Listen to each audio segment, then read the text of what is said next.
Hi, Corrie Thorne, the spiritual healer. Welcome back for the vlog for the last week of October 2020. Today we're coming in. I am a day late on this. Yesterday I kind of lost track of time, thinking that it was actually Monday or Tuesday, or sorry, Sunday, and it was actually Monday. Really getting ahead of myself or behind. I don't know which one it is.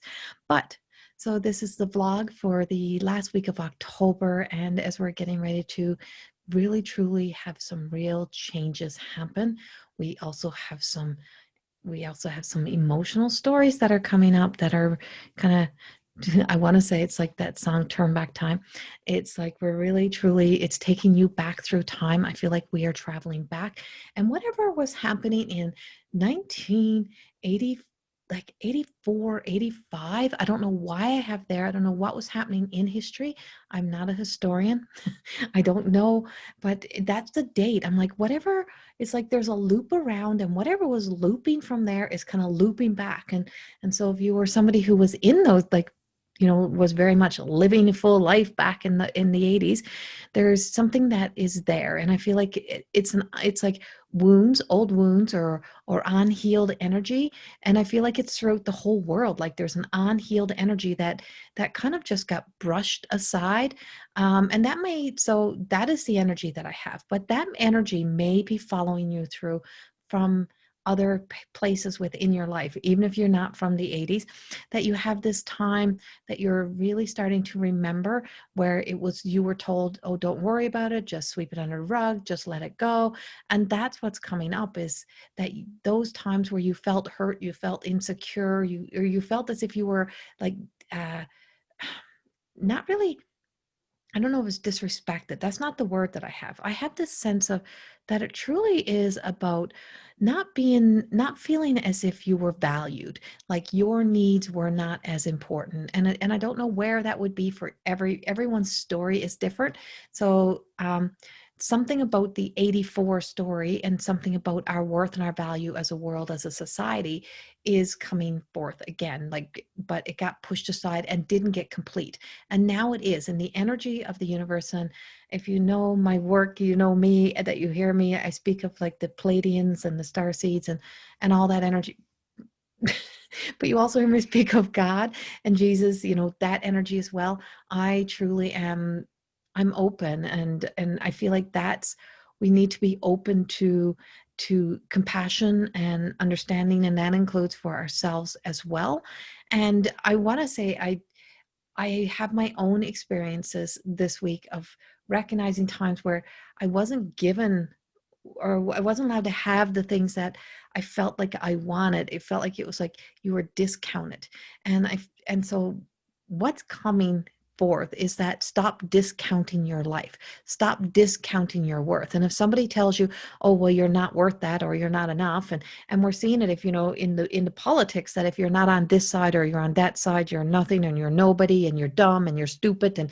And we're seeing that crisscross of anger and frustration. And it keeps bringing me back to use the political, because that's the one that's impacting the world the most.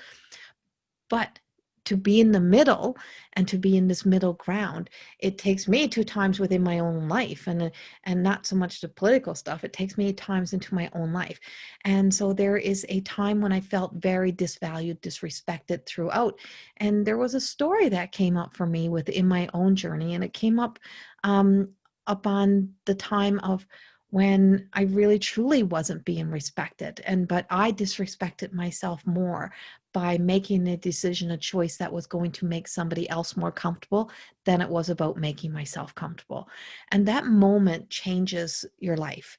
And so if you are on that bandwagon or on that fence, or trying to, follow the pack because you're afraid to be your own person, you're afraid to say, I don't agree with that, or I don't think that, and that doesn't align to me, then this is time to really stop and take a good freaking look at yourself in the mirror. Take a good look at you, because no one else is living your life but you. And and that shift in energy is like, it's like once in a blue moon, you're only coming around this world as who you are today once. And that's all you have, is just the one time. And if you can't take it and live it for you, and you have to live it by the so-called fucking laws and of society of, this is the way we're going and this is the way people need to be. And I found myself this morning wanting so bad to be angry, and I wanted to give out a message of da da da da da.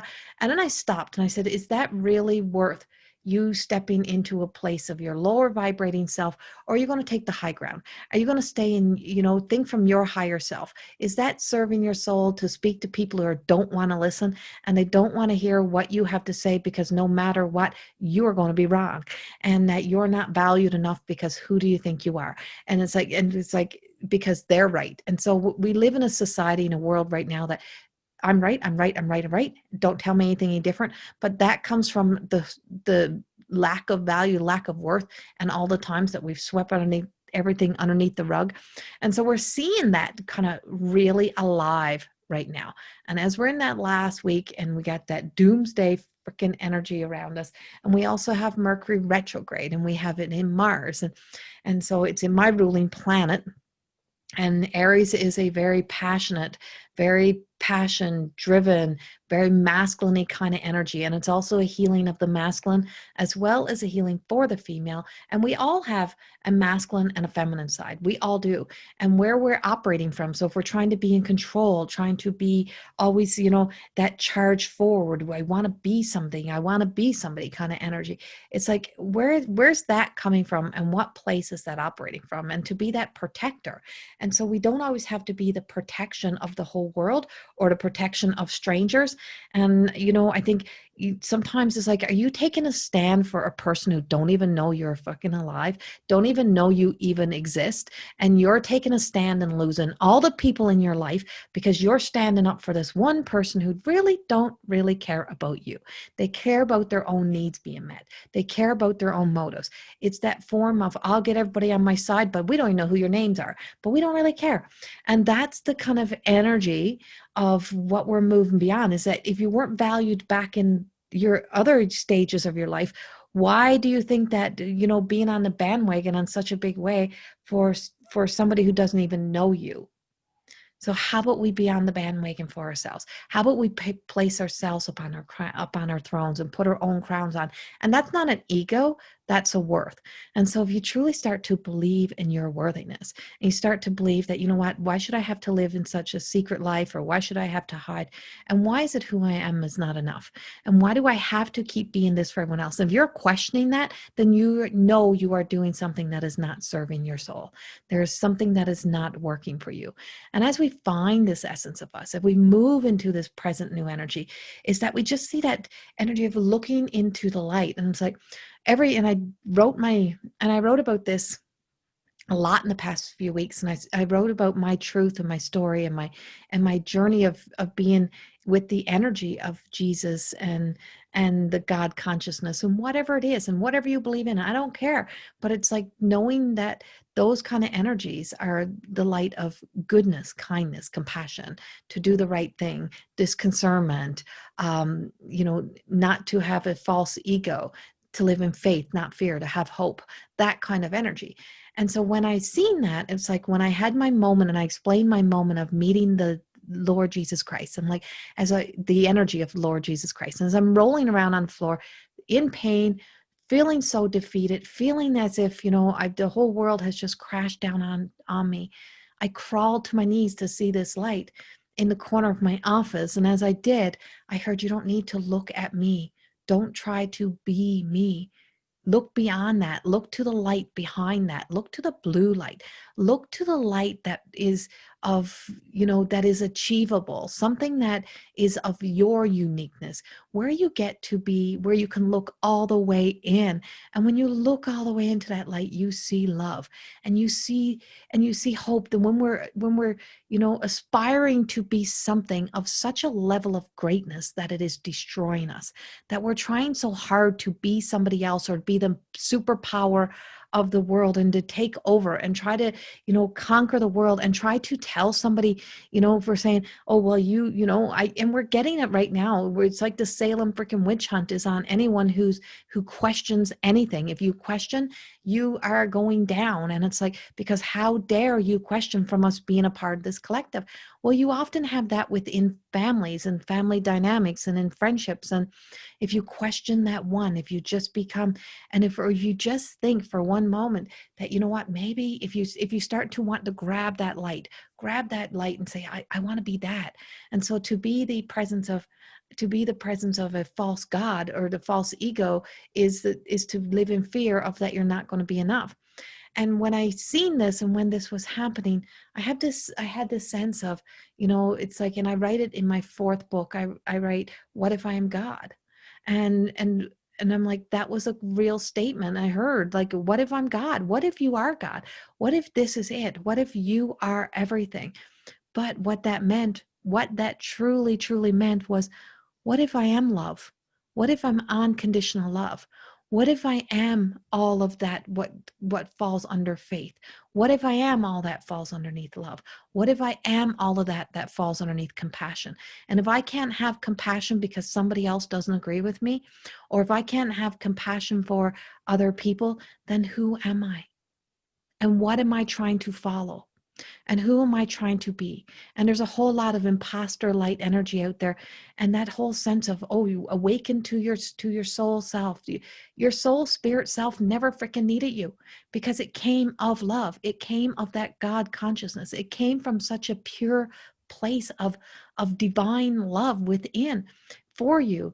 It needed a human body. It needed to be able to have a human body so that it can have the human experience.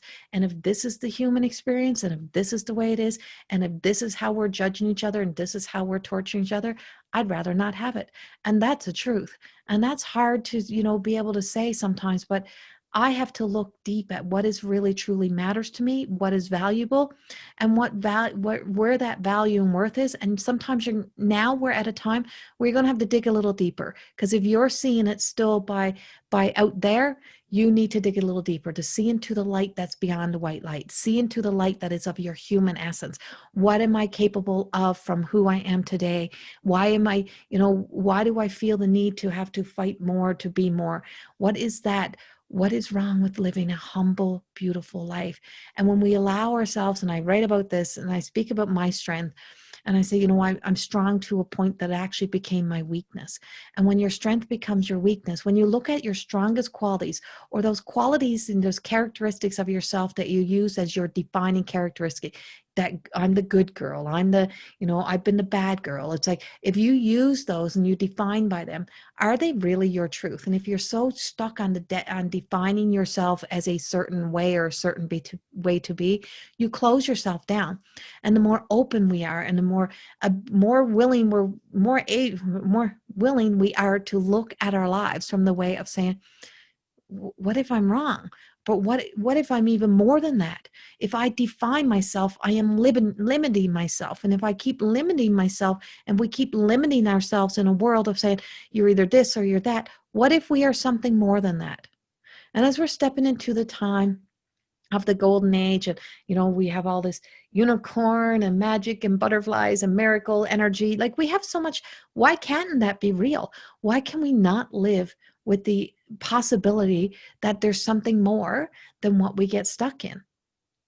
And if we can return to the innocence of a child, if we can return to before they were ever conditioned into this life, put into school systems, put wherever, and they're not taught. A lot of times we're not teaching our kids about think for yourself. We're teaching think like me, believe like me, do what I say to do. Those people are bad people. You better hate those people. You better not like. And then we say, don't go bully. Don't be mean to the weird one. We have that sense, or those people are weird. You don't want to talk to those people. They're weird. So we do that. And we have that all over the place. And we are teaching it, and we are instilling it, and we're posting it, and we're putting it freaking everywhere. Is it not a time to stop this?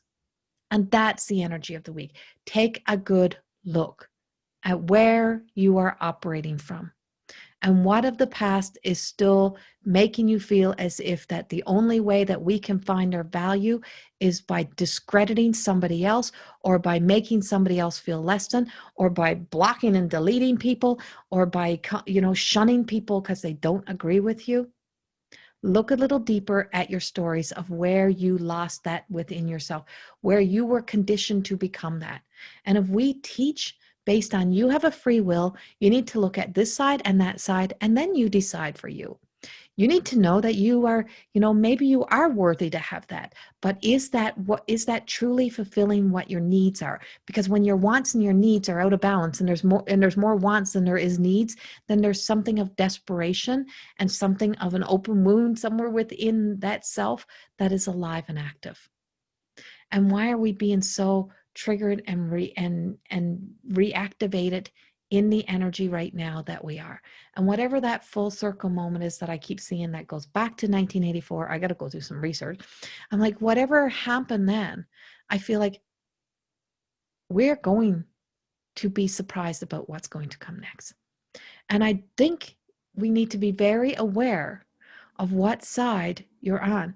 And it's like, I don't want to be on that side, and I don't want to be on that side. I'm staying on my path. And I always say I'm staying on the faith train. I've been on the faith train since this started. I'm staying on it. I'm staying going this direction, because forward is the only way that I can go. I'm not getting stuck in the past. I'm not getting stuck into a future that hasn't happened and fearing people into a future that hasn't even happened yet. Oh my God, this is going to happen to you if this is. No, it does not exist. And that's dead. This is what we have. We have the ability to start creating a new future by making a decision, a choice to choose, to look at this, to look at that, to be spiritually growing up, to make that choice, to live as the best human that we can, and to see the value and the worth in ourselves. And when we see it within us, we then start to see it in the world. If we're still fighting for that attention, if we're still fighting for that love, if we're still fighting for everything, what are you still fighting for? And is that working for you? And so this is the once in a blue moon. Once in a blue moon, you get to be this, you get these opportunities. Magic happens. And right now that veil is so transparent and so close and open. It's like there's so much spirit energy that's here right now. The angels have landed. And again, I'm like, we have this amazing, beautiful golden light of angel energy that's surrounding us right now. And I want to say I have the beautiful Gabrielle here, and it's just saying, you know what? Nurture love, nurture that God conscious light that's within all of us. This is sacral healing. This is taking us to understand that what power really means. And that power can be soft, and it can be kind, and it can be gentle, and it can be loving, and it can be supporting, and it can be compassionate. But the moment I am defined by what somebody else don't agree with, that's not on me. That's on them. And that's what you have to remember. So as we move forward into an energy of we have an opportunity. We have an opportunity for forgiveness, for healing, to change our attitudes now towards each other as a human race, as a society, and to know that we do have a right to our free speech, our free will, but there is a whole world that's waiting to see. That's waiting to see us kind of wake up, and it's not here on earth. It's outside of us. We have the opportunity to do the right thing. Let's do it with love, compassion, and kindness, and unite for the highest good of all. Much, much love. Have a wonderful week, and I will see you all again next week. And there'll be a full moon meditation out, and also go to my school and check out, go to the Corrie, not my school, go to the Corrie School of Magic, check out all the things that are happening this week. There is some beautiful things with some beautiful instructors, and also please go check out my YouTube channel, and there's a new meditation there, and the full moon meditation will also be out. Much love. Bye-bye.